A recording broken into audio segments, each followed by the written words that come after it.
Hey guys, so it's been a heck of a couple weeks. Sorry I haven't posted in a week. The light on my face, here we go. So the video you're gonna see is 30 minutes long, straight, of just doing the portal cover and talking about it and how to do it. I got some portal covers from TopCAD, and it says, "Hope you will be happy every day." And on the back side, it says, TopCAD. Thank you for your choice. We uphold the tenet of customer first and quality excellence. Welcome to buy again. So enjoy the 30-minute video of me literally just talking. Click your way through.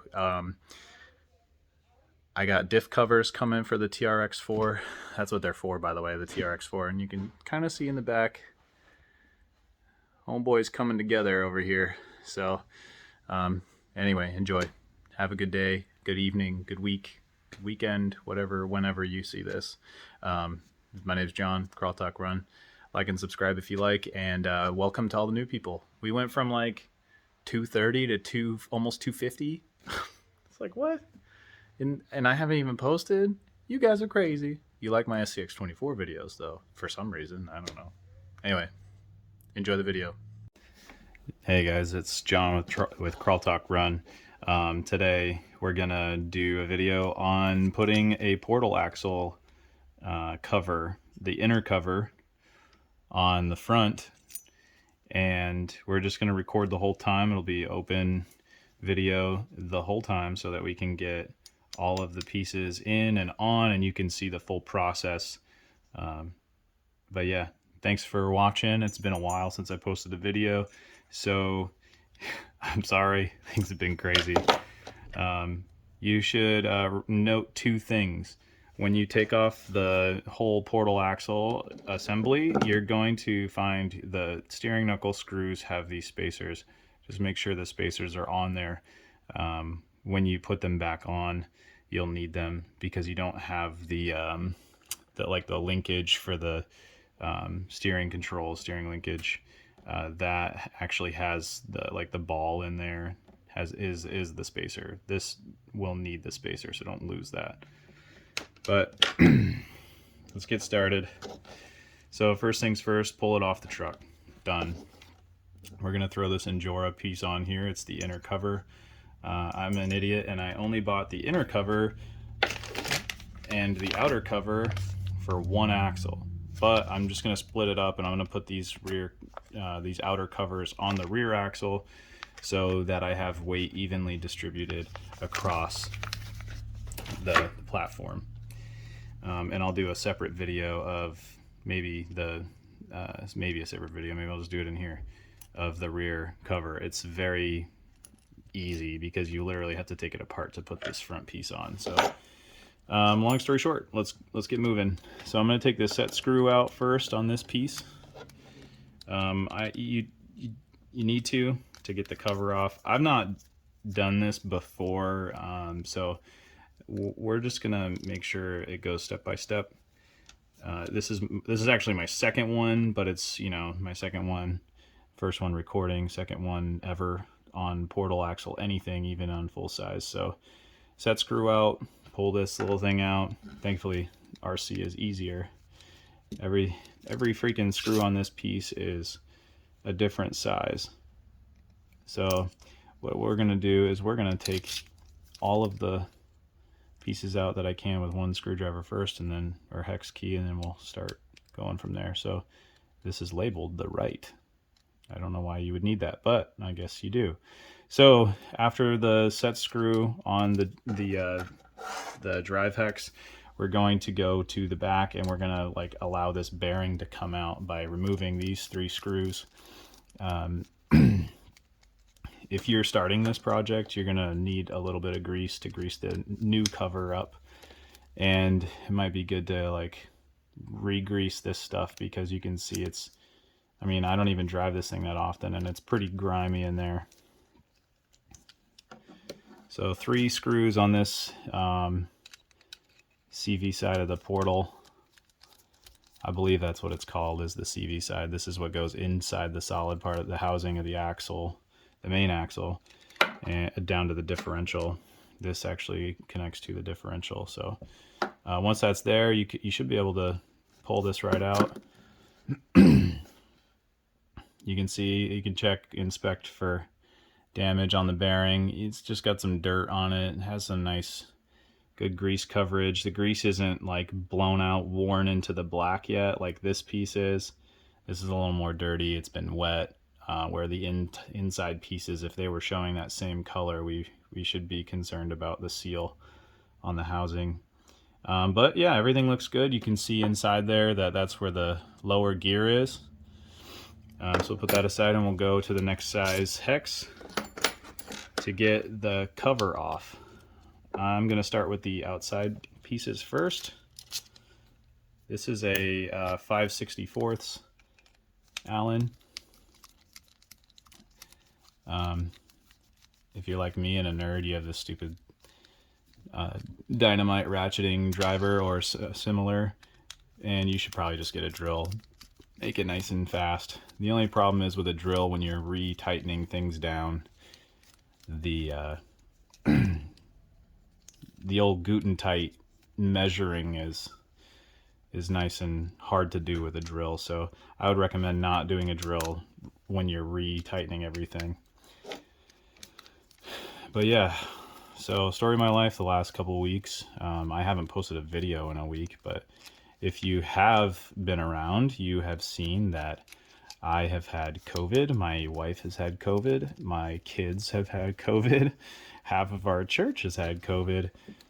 And it's been an interesting last couple weeks. Thankfully, I haven't been coughing so much today and yesterday. I feel like I've, rounded a corner. But even if I haven't, I still feel like it. So if you don't know what a hypervolt is, speaking of my lungs, if you don't know what a hypervolt is, check it out. It's like one of the best things you can do for your shoulders and your back. My mom actually got us one for Christmas, and it's straight up amazing. So my wife was hypervolting me, my shoulders and my upper back, and it's like a massage gun, right? So she's going to town on my shoulders because I carry all my stress on my shoulders, and the crud in my lungs like started releasing, right? It was like disgusting. And I started wheezing from all the crud in my lungs from COVID. It was wild. So I feel like I'm around the corner, but I might not be. So from inside to outside, or outside to in, we're going to take the cover off once the 1, 2, 3, 4, 5, 6, 7, 8 screws are out of the outside cover, and we'll put that over here with all these screws. Next, you have the lower portal gear and the lower axle, as I'm calling it. I don't know what it's officially called.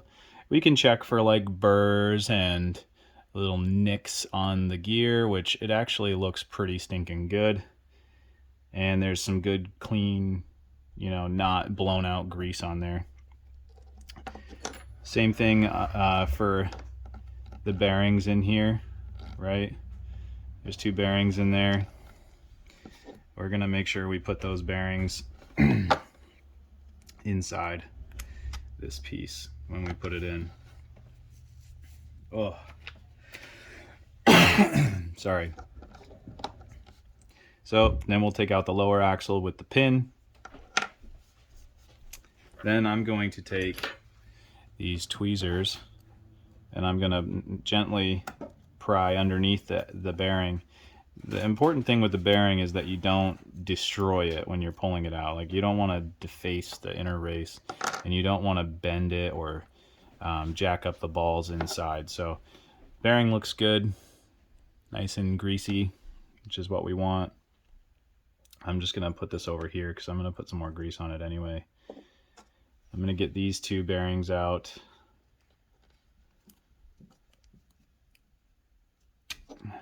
you know, without breaking it, even though it feels like I'm gonna break it. There we go. This one has a lot of grease on there. That's going on the top of the outside cover. And then this one, we should just be able to, let's see, where did I put my tools? Here they are. Stand by.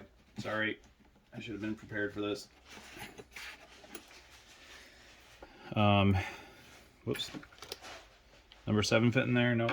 Number 5 maybe. Like I said before, you want an even press. So this is a 5mm hex nut driver. So I'm just going to push it on the inner race, nice and even pressure.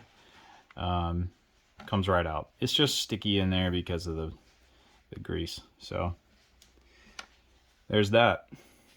Next, what I'm going to do is I'm going to take a toothpick, a freaking Q-tip, and just some regular red multi-purpose grease.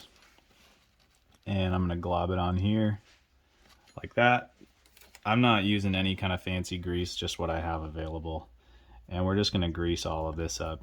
It looks like a lot, but I'm probably not going to have to grab more along the way. So we don't want to put so much in there that stuff binds up, but we want a nice good coating so that stuff stays lubricated and protected. So there's that, nice and, you know, re-lubed. So yeah, that's what we're going to do with the new cover. And then we're going to start looking to put bearings back in there. So I'm going to keep this over here, just on that. And now we're going to start putting bearings back in. I believe that one will go, nope, it's this one, whoops. This one will go in there, like so. I'm going to get my Q-tip. I'm just going to get all the extra glob out of there. I don't need so much in there, so yeah, there's that. Nice and good coating in there, but no like big globs if you can help it. You don't need that much crap in there. Next, what we're going to go and do is we're going to put this big one. Oh, sorry. Where's my stuff here?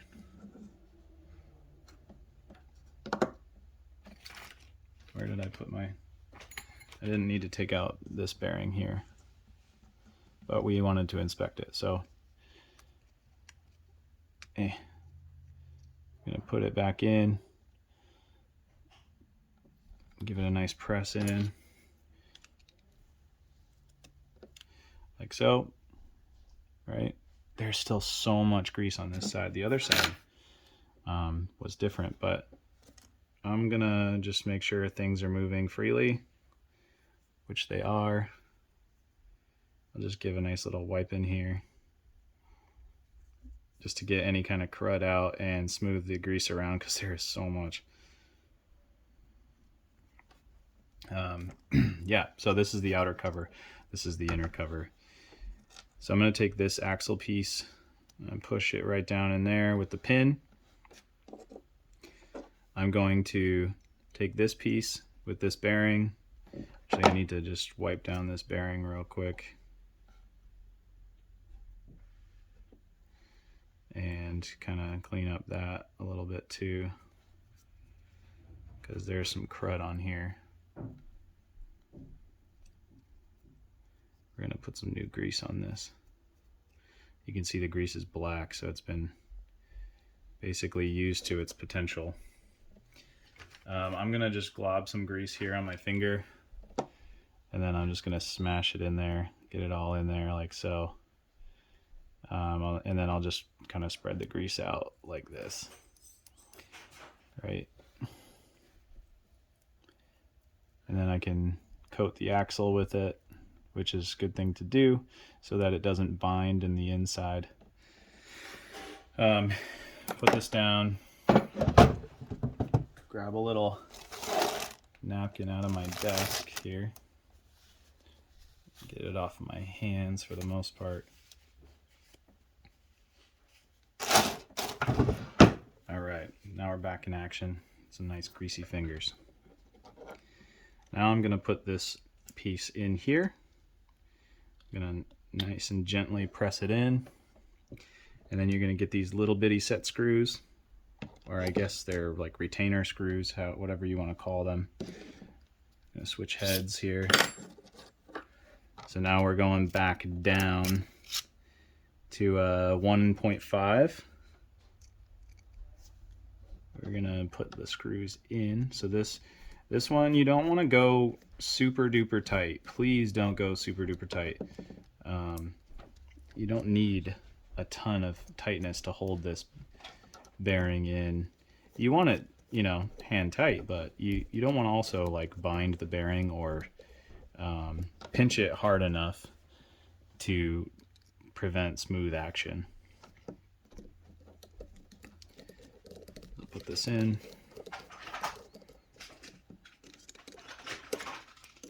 Oh, shaky hands. Y'all are watching me, I'm nervous. Tighten these down. Wife's making fun of me in the background.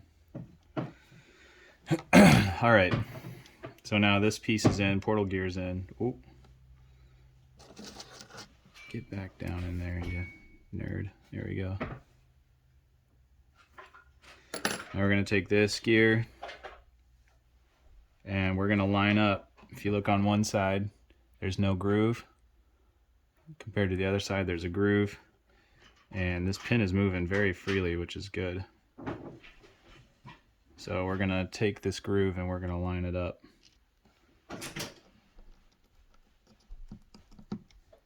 And when you put it in, give it a nice little spin here, get some of that grease going. When you put it in, you don't want to have a difference in height on the gears. The mesh should be nice and fluid, which it is, very easy to spin. A little resistance from the grease and whatnot, but you can see like the teeth line up perfectly and then they line up perfectly height-wise. There should be no difference, so just keep an eye out for that. And we're going to take this cover, put her back on. If you can get it to line up. I don't know why this one's giving me a hard time and the other one didn't. The only thing I can think is that bearing's in facing the wrong way. So we're gonna, before I just muscle it, we're just gonna take this thing out.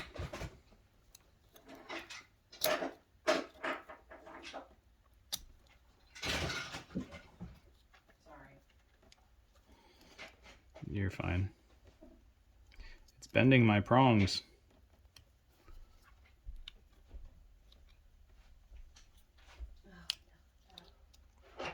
And we're gonna flip it around.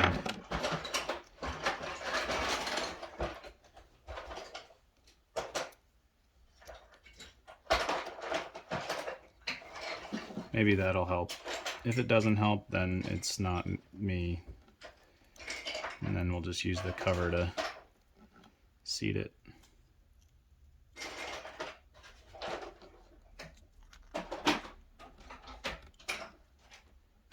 Oh, you can see the mesh isn't seating properly now. There we go. That's in there. Oh, I almost forgot the bearing. Wow, that looks bad. So I'll put this bearing back in the cover, on the outside cover. It's a good thing the Lord was like, yo, you need to stop and go back. So here we go. Now we got all the bearings in. Mesh is good. Cover's on. I'm gonna throw this nut on here and the set screw on there now so I don't forget to do it later. We'll tighten it up. That'll also, you know, the friction of the grease should help keep that on, but so now everything should spin nice and freely, and let's get it bolted up.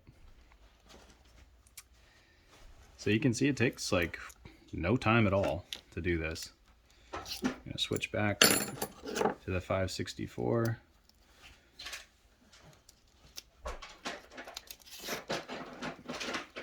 But yeah, no time at all to do this.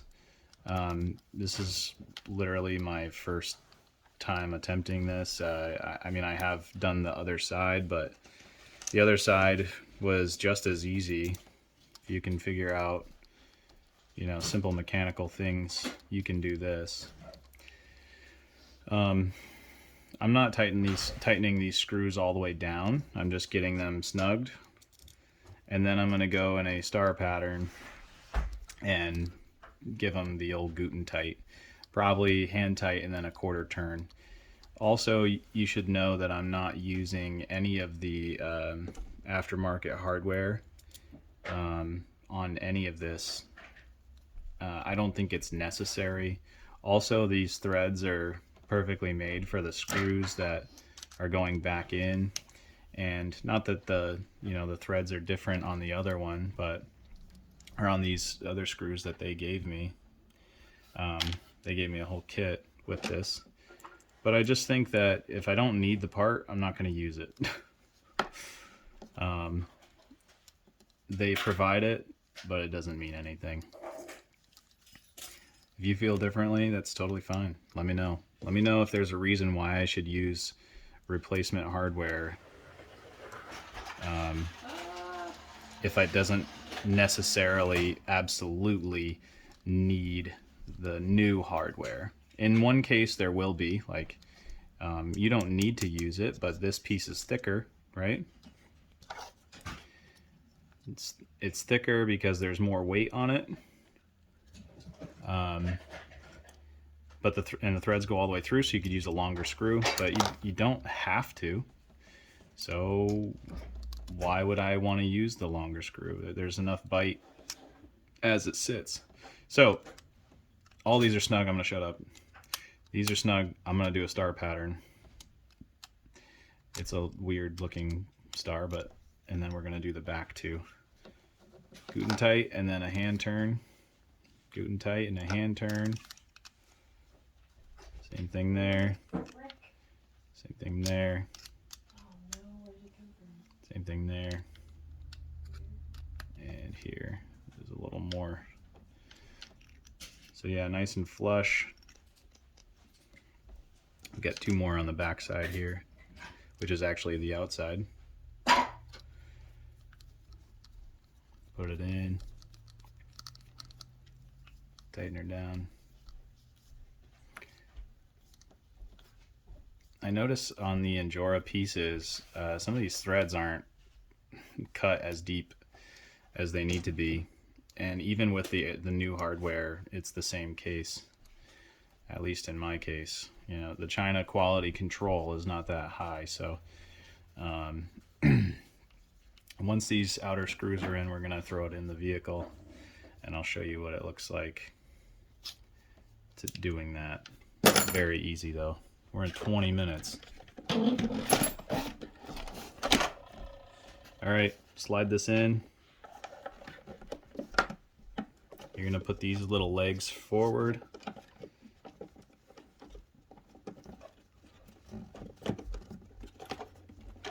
One thing I do is I turn this up. I'm just gonna be off camera for a second and just kind of feel where that axle goes in.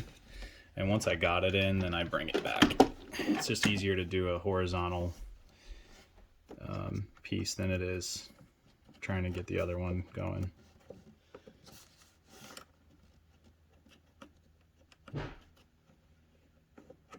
If you're not going to work with me, at least try, please.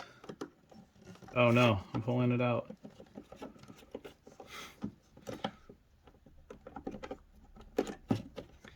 Here's that. Come on, work with me.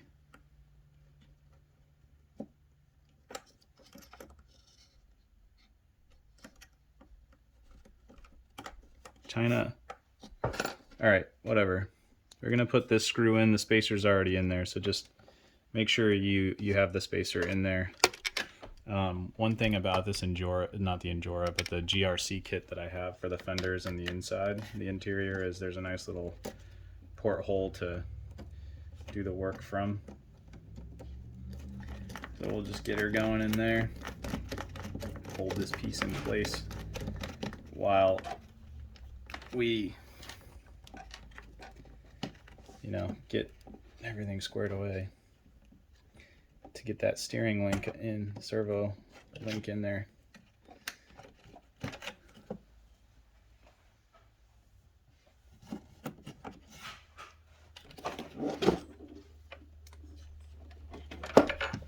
This is why you want the other. I'm an idiot. This goes on top. And then this goes through. This connects the other side. This goes from the servo. So then it'll go in like this. That's why I'm having such a problem. So, yeah, one will be, I don't know if it's gonna, they were in the same place on the other one, so I think I'm just gonna put them back in the same place. Like that. Take these super long screws through the top piece. That hole is threaded, which is really annoying, but hey, whatever. Get a little hand tight in there. Back it out, line it up. Now it's in there, nice and good. We'll just go hand by hand until I don't need to, until I need to bump it up. It looks like we're getting there. So I'm going to turn this on its side. I'm going to put that bottom screw in.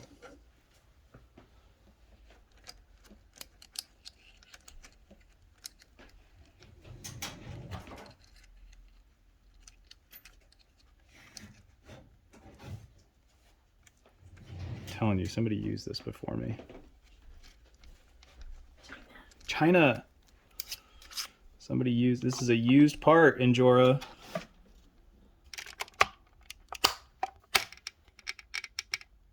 Don't mind the shaky tripod. But yeah, if you look, this is why you need the spacer in there. That should be common sense, but we have caution hot on hot coffee cups. So making fun of people start dropping tools. I'm gonna go like definitely more than hand tight because I want it to be flush. And my hands are slipping.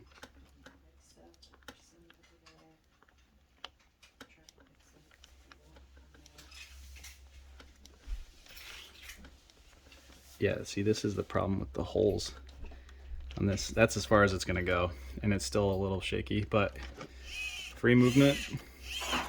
And before we get too crazy, we got to remember to come back down. Get the grease Q-tip out of here. Got to remember to come back down and do the rest of the linkage here. So it does have this porthole, but it's kind of a reach to get down to the other side. You can do it, and then it doesn't line up. So you could try this way, but it doesn't line up. They need one right here, but I'm not going to drill one, so we'll just flex the suspension up as much as I can, get as much clearance, and then I'm just going to hand tighten it and then go a little more. Some of you guys might be saying you should be using the the longer screw for this side, and I did. This is what I'm using. It's basically like that.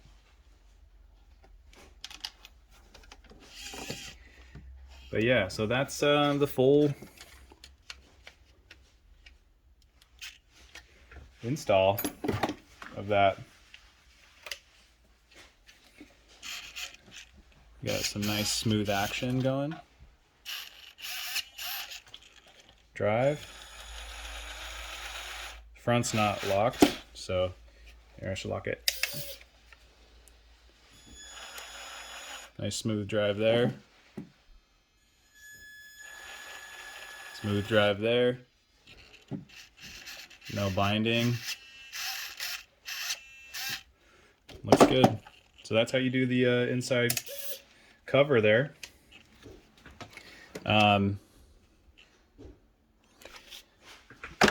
If you want to see more stuff like this on the TRX4, let me know. But that's that. I'm going to do the rear covers, which are basically just the lower 6 bolts and then the hex nut. And it should be very easy. This is a 30-minute video. Oh my gosh. It took 30 minutes to do one side because I'm explaining and talking and screwing up. And it's very, very easy stuff to do though. So I'm going to shut up. Thanks for watching. You can like and subscribe.